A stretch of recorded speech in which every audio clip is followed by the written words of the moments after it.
বন্ধুগণ, এত জনগণ এই অত্যাচারের বিরুদ্ধে সশরীরে সংগ্রামে অবতীর্ণ হবে, সত্যি খুব ভালো বিষয়।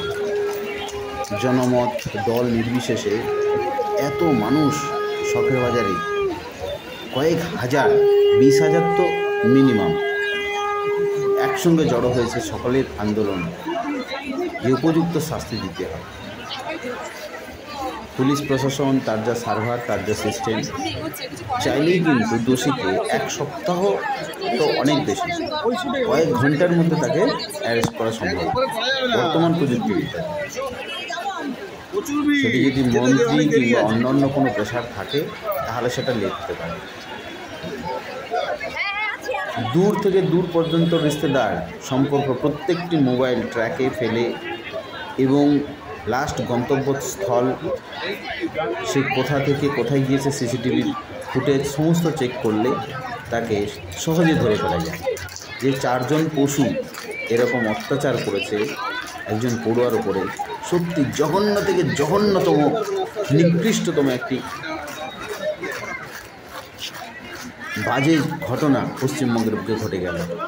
যেটি ছিল উত্তরপ্রদেশের হাতরাসে, আজকে তার প্রভাব পশ্চিমবঙ্গে পড়েছে। সত্যি এত দুঃখজনক ঘটনা, বেদনাদায়ক ঘটনা, কখনো যেন আগামী জীবনে পশ্চিমবঙ্গ তথা ভারতবর্ষ যেন কখনো এই মাতৃভূমিতে না হয়, এই কামনা আমরা সকলে ঈশ্বরের কাছে প্রার্থনা করি। আর দোষীর উপযুক্ত কঠোর থেকে কঠোরতর সাজা হোক এবং পুলিশ তাকে খুঁজে বার করুক, সেই প্রার্থনা করছি, সেই আশা রাখছি। আমরা সকলে আন্দোলনে সামিল হয়েছি। আপনারা যত পারবেন শেয়ার করে দিন, সজাগ করে দিন যে কোনো রাজনৈতিক দল মানুষের সচেতনতার পক্ষে প্রতিবন্ধক হতে পারে না।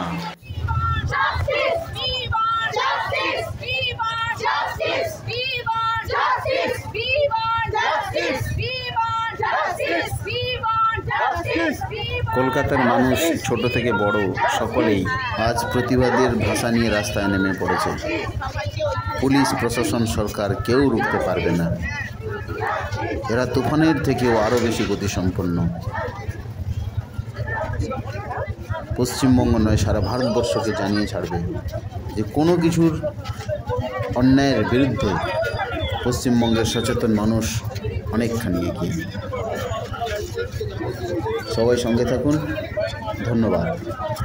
যারা অবশ্য চ্যানেলটি ফলো করেননি, সাবস্ক্রাইব করেননি, অবশ্যই করুন, সঙ্গে থাকুন। এরকম কলকাতার সমস্ত গুরুত্বপূর্ণ সব প্রতিবাদী সংগ্রামগুলো এবং অন্যায়ের বিরুদ্ধে প্রতিবাদকারী বক্তব্য আপনারা এই চ্যানেলে পাবেন। ধন্যবাদ। সঙ্গে থাকুন।